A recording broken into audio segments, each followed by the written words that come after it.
This is Michael Orrell of MobileBurn.com, and today I have with me the Nokia 7705 Twist. This is a new feature phone for Verizon Wireless. You can see it has a very unusual design. Square in form factor, and it has a large ring here which turns out to be a hinge. It allows you to do this, slide the display around 90 degrees to reveal a nice QWERTY keyboard, 3 rows of alphabetic keys and spacebar and controls at the bottom.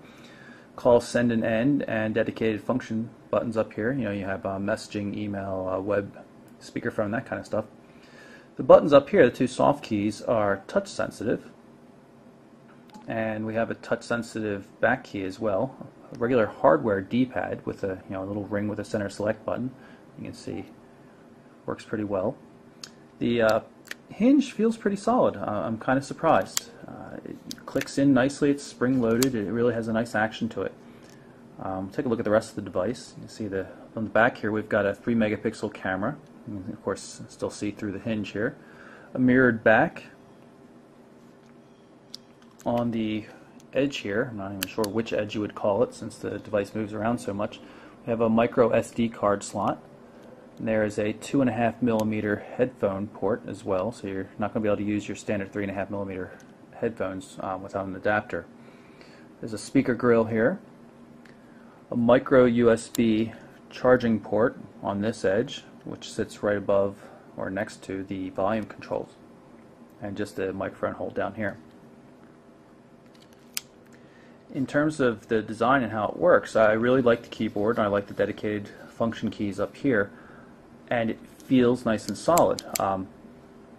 Oddly enough, the part that doesn't feel so well built is the back. It's kind of creaky. At the moment it seems to be okay, and maybe it's just how it fits when you get the back on. But a lot of times it seems to be making noise just when I'm grabbing the device. The back cover is not designed all that well. Pry it off here so you can see what's going on. It's a little difficult to deal with, and maybe the creaking problems were just that it wasn't snapped in properly. It's a little hard to tell, but it doesn't click in easily. You have to kind of make sure you're getting everything in place.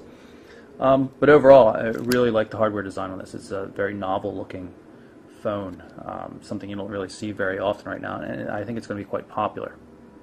With the device powered on, you can see that this supports Nokia's Habitat mode. Activate it by moving down on the D-pad by default, and then it puts these little icons up for anybody that calls or contacts you with a SMS or picture message or something like that.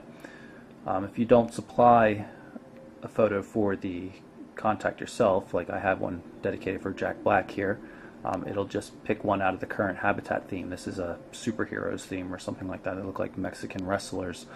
But it's kind of cool. Gives you a visual representation of your activity with calls and messaging, and you can see this little note right up here in this guy's above this guy's head means that there's messages that came in. It's a really cute system, and it works pretty well. Hit the end button to go back to the main standby screen. You can see that that little indicator there also shows that we have a message. It's referring to that message that this little man here is waiting to show us. Anyway, we go to the main menu. Fairly standard. There's a number of different themes and 2 different Habitat themes. If we go down to the settings, you can change the Habitat mode to the Urban Jungle view. And you can see that the superheroes have been replaced by random urban things, buses, I don't know what that, a hot dog stand, fire trucks, traffic lights. Go back to the main menu. A lot of things on this device. Typical VCast music with Rhapsody support. Of course, it's mobile web. We'll go into the web browser right now.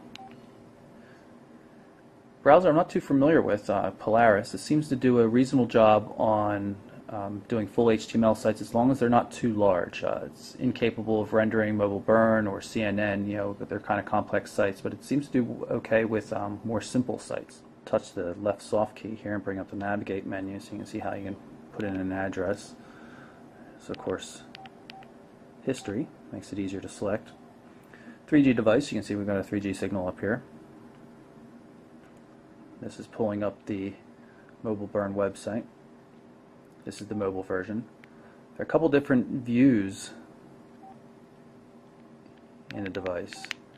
This is a full screen mode, I think. I'll have to go back and get into here to change the display mode to, I guess, fixed width. I'm not sure.